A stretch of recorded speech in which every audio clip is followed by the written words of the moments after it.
Well, just as ever, now Delhi has had this high decibel election. The incumbent Aam Aadmi Party fighting to equal the Congress, Sheila Dikshit's record of a hat-trick, and the Bharatiya Janata Party trying very hard, some may call it even desperate, to regain control of the capital after more than 26 years. Congress, which had ruled Delhi under Dikshit for 15 years, and that was from 1998 to 2013, just as desperately trying to come out of its own political wilderness. But don't forget, this is the first big political contest of the year of 2025. It could really set the tone for other state battles, but Delhi has this diverse electorate. It spans urban professionals and students and business owners and migrant workers. So in a sense, they do reflect India's broader demographics. So now that the Delhi votes are in, those have been cast, what do the exit polls indicate? Well, most polls are predicting a BJP victory in Delhi. In fact, the JVC poll is expecting the BJP to win up to 45 seats, and AAP, they say, could get anywhere between 22 and 31 seats. To get behind the predictive numbers of the exit polls, let's talk to Charu Pragya, the national spokesperson of the BJP. Also joining us in a moment, Anjali Rai, the national spokesperson of the Aam Aadmi Party, and Girish Kuber will also be with us, the chief editor of Lok Satta. But good evening to you, Charu Pragya. How close are these predictions in the exit polls that we are seeing now? What you were expecting and what they're reflecting, what you're hoping to see on the 8th of Feb, is there some kind of correlation that you see? Good evening, Vikram. Thank you for having me on your show. I think these numbers are entirely indicative of what we have been saying over the last 1 month of campaign. We are very confident of forming the government this time in Delhi. And the reason is that Apda needs to go. The people of Delhi deserve better. They deserve good governance. They deserve delivery on promises made during election campaigning. And unfortunately, Delhi seems to have missed out on all of that. Arvind Kejriwal has proved himself to be a leader who's taken a U-turn on every single promise. The government has proved itself to be one where when asked questions using RTI, the replies are dismal. You know, from making sure that they talk about classrooms today, but they are counting bathrooms as classrooms, from their education model, which has their former education minister, Manish Sisodia, send off his own children to study in Canada, to talking about a healthcare model when Raghav Chadda needs to go to London to get an eye checkup. I think all these stories have come crumbling down. We are at a point where the nation is seeing a steep rise in our developmental parameters. We are seeing Modi government deliver on every single sector, and Delhi deserves the same. Fair enough. Mr. Kuber, if you're joining us, do you see this election as a referendum on AAP's governance, particularly after the corruption allegations that led to the arrests of AAP's party leaders? I think we shouldn't compare or put any election as a kind of a reference on this or that, because there are a number of factors. You know, ideology doesn't matter these days. Political thought doesn't matter these days. What matters is your largesse versus my largesse. So if that's kind of a political system we are in. So that won't be the case as far as AAP is concerned. If it all it loses, it will be because of 10 years of anti-incumbency, the kind of desperation and power put by the BJP at every level, friendly lieutenant governor, friendly system. So it's in a way it's every state election. It's a highly unfair battle for every regional party. So I mean there is no sympathy for AAP. Absolutely not. But it's not. It will be difficult to put it as a kind of a referendum on AAP. And coming back to this point of surveys, I mean, last year we have seen how horribly wrong they can go. Except one state, and that to one survey, everybody was completely off the mark. So we shouldn't be jumping the gun as of now, because Anjali Rai, let me take it across to her. How do you read the exit poll numbers? Is this something that matches ground realities, what you've observed during your campaigning? No, I don't think so. I don't believe in these exit polls. I think they are going to fall on their faces as they fell during Maharashtra and Haryana elections. Because I have been on the ground and I have seen a total different scenario. Like our voters, just understand that largely women are our voters, and they are discreet. They don't even share with their husbands that whom are they going to vote.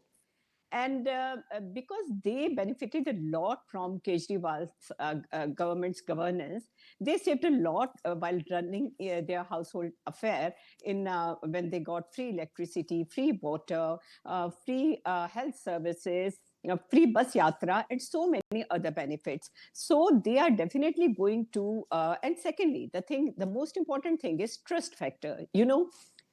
These parties, all these parties, BJP and Congress, they used to make fun of our government, and they said that all the benefits which we give to people, they are rebodies. And then they started copying us only. And when we announced 2100 scheme for women after elections, they said we'll give you 2500, and so many promises they were making every day, new promise, new promise. Now what happened? The people got confused.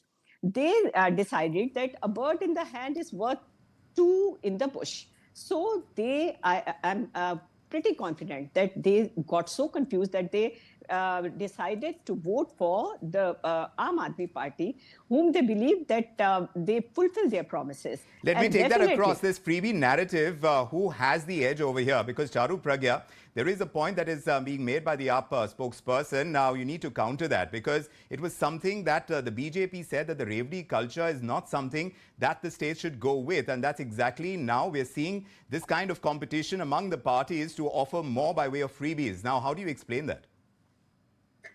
So there is a very clear distinction between welfare schemes and what are freebies, and even our Supreme Court has spoken about that. When it comes to welfare schemes, I don't think any political party or any government for that matter can do better than what Modi Sarkar has managed to do. From building toilets to building homes to making sure healthcare reaches the last person in our country. All of this has been delivered. So we have worked on our promises, delivered on our promises, and that's exactly why we are back in government after 3 years, even at the center. The same thing applies to Delhi. So when we make a promise here, it is backed by Modi's guarantee. It is Modi ki guarantee that everything that we are talking about is going to be delivered upon. This is not Aam Aadmi Party, which promised Mahila Samman in the state of Punjab, but never gave any money to any woman there. Let's also understand that in the case of Delhi, every time we have looked into issues deeply. Anjali Rai, just to understand the difference between freebie and welfare, when you're offering 2,500 rupees to women, how is that not to be considered a freebie as opposed to what you call welfare?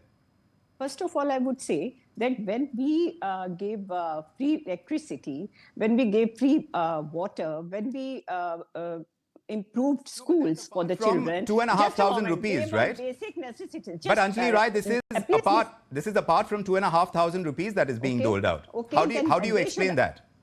Then they should answer me that why did they give money in Maharashtra also? So you're saying that since they did, the BJP was forced to do this because you have been out of power for more than 2 decades? No, if they didn't believe in these things, if they think that these are freebies, we did this because we want to empower women. But if they think that these are freebies, and then why should they copy us? Why did they give a Ladki Behan Yojana? Why did they start in Maharashtra also? And if they criticize us, then they should not follow our footsteps, no? Charu Pragya, what do you say to that?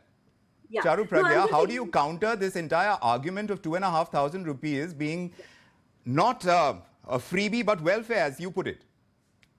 Yes, and I'm going to explain it using a very simple example. Now, consider someone who has a car worth 1 crore parked in the driveway, and then consider someone who has struggled to even make ends meet. So when you take care of a person who comes from the lowest strata today, and you take care of their needs, now that is called welfare. But in the case of Aam Aadmi Party, when they offer something for free, they want to offer it for free to everyone, not looking at their budget, not understanding that Delhi has fallen into a fiscal deficit for the first time in forever. Literally, that Delhi is having to actually borrow money. Profit-making departments have been run into the ground. So when you make promises, you have to understand that all these things, welfare schemes, reach the section of society that needs them.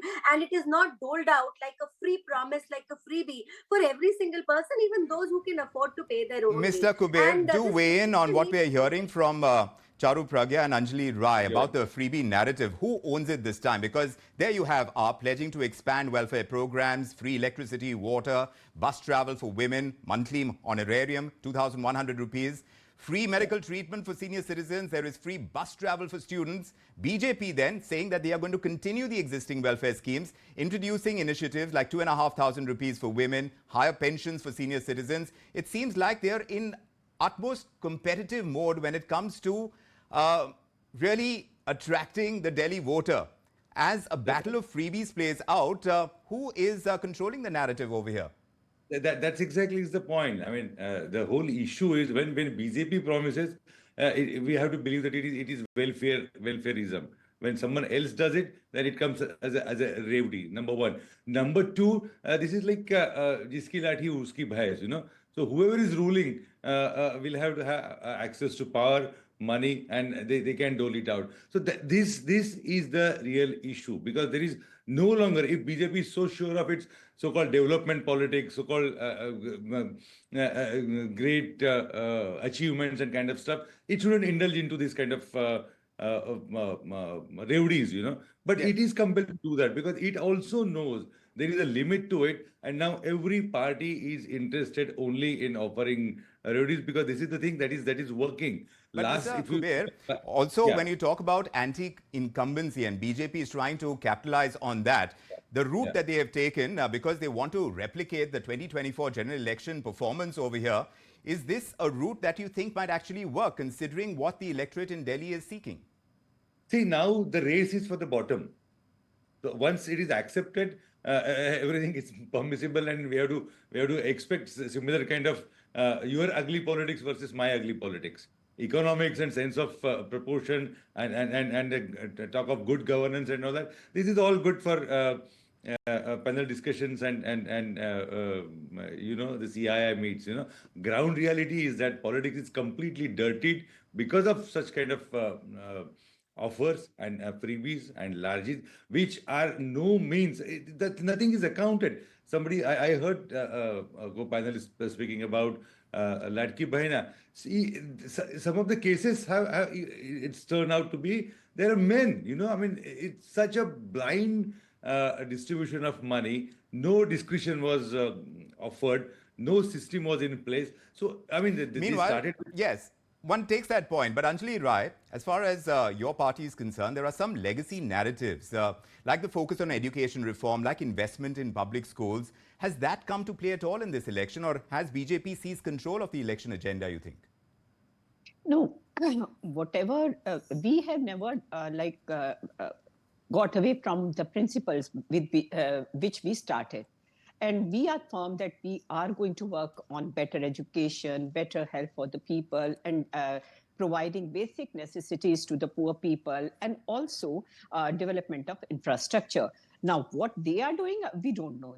I think they are totally rattled. They are just copying us. Whatever, if we say 2,100 for women, they will say 2,500. Now, then they say your budget is in deficit. Now, if you are going to come into power in Delhi, then the same budget, the same amount of money you are also going to have, then how are you going to... But Anjali Rai, when it comes to setting the narrative, when it comes to setting the agenda for the election, as far as the Aam Aadmi Party is concerned, whether it was the liquor policy issue, whether we are talking about the Yamuna poisoning and the pollution issue, do you think the Aam Aadmi Party found itself on the back foot?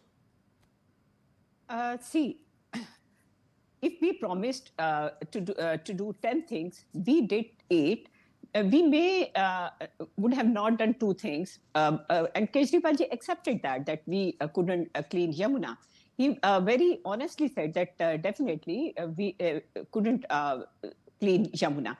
But we did 8 things for the Delhiites. So people are happy with us. They are not at all. And what did they do? You see, these people, BJP, they promised, Modi ji promised in 2020 in their Sankalpa Patra that Jahan Jhuggi Wahan Makan. And they were supposed to provide houses to 15 lakh Jhuggi walas. but they gave only 4,700 houses. And similarly, they promised that they are going to regularize unauthorized colonies, but they didn't do anything. And what about So you're law saying and election order? promises Law are and made, but order. not all are met, and that is how Yes. you're coming back as far Yes, as the yeah. charges against you are concerned when it comes to Yamuna. But given Yeah. that studies show a direct correlation between pollution levels and public health, how much has your party addressed that concern for Delhi voters this time? Please explain what you want me. What are you asking me? Explain. I am saying that this correlation that has been established between the kind of pollution levels that we see in Delhi and public health, how much is your party addressing certain basic concerns of Delhi voters when it comes to air quality, when it comes to the quality of water? See, as far as air quality is concerned, all the neighboring states will have to cooperate with us. You also understand कि हवा को हम रोक नहीं सकते, हवा के ऊपर किसी का बस नहीं है. अगर हरियाणा वाली हवा है वो भी यहाँ आएगी, यूपी वाली हवा है वो भी यहाँ आएगी, हर एक को अपना अपना हिस्सा करना पड़ेगा. And we really did in Punjab. जितने भी वहां केसेस होते थे परौली के, उसमें कमी आई है. But what about Haryana? They are not cooperating with us. And Central Board of Pollution should also come forward, and they should also step in and try to solve the This problem. cooperation that you're talking about between states, and that's something that the BJP has always been talking about, as in double engine sarkars and all of that, Mr. Kuber, does that play on the voters' mind when they cast their vote? No, I don't think so. Double engine sarkar is something which is working.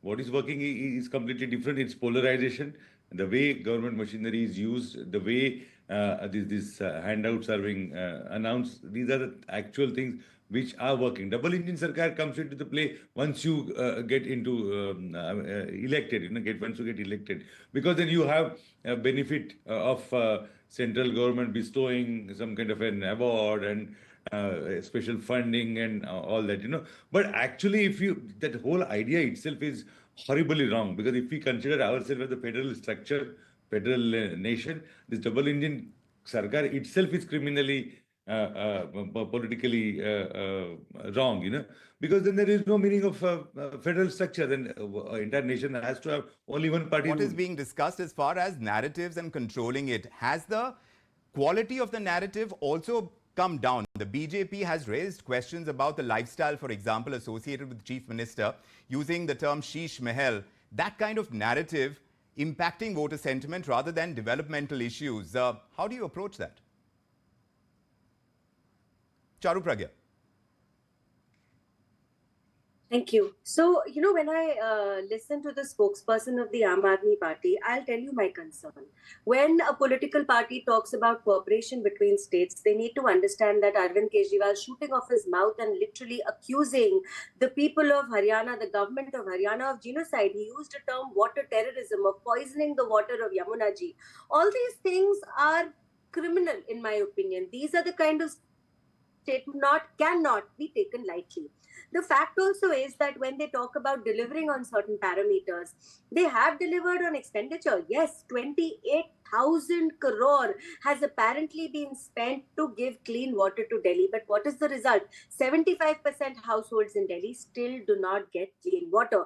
The reason probably is that Aam Aadmi Party prefers to back the tanker mafia, which is coming into every colony and selling water at a dismal rate. When they talk about healthcare, the situation today is that, in the Mohalla clinics, there have been cases of an entire scam where the ghost tests were conducted.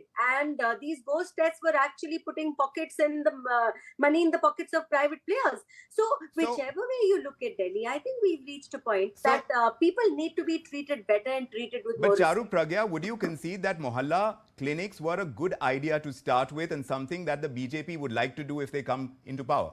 Because you have said that certain kind of initiatives, welfare initiatives, you would like to continue of the Aam Aadmi Party and their government.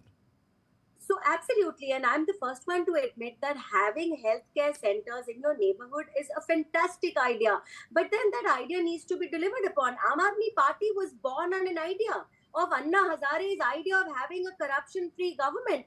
Did that happen? It did not. Today, when we have Jan Aushadhi Kendra, which are giving medicines at a 90% discount to our citizens, today when we are making primary healthcare centers in an extension to Ayushman Yojana, people of Delhi are not getting benefits to all of this. Repeatedly, the courts have had to step in. The courts have had to step in and say, why does Delhi not have Ayushman Yojana? The courts have had to step in and say, why didn't the Delhi government table the CAG report?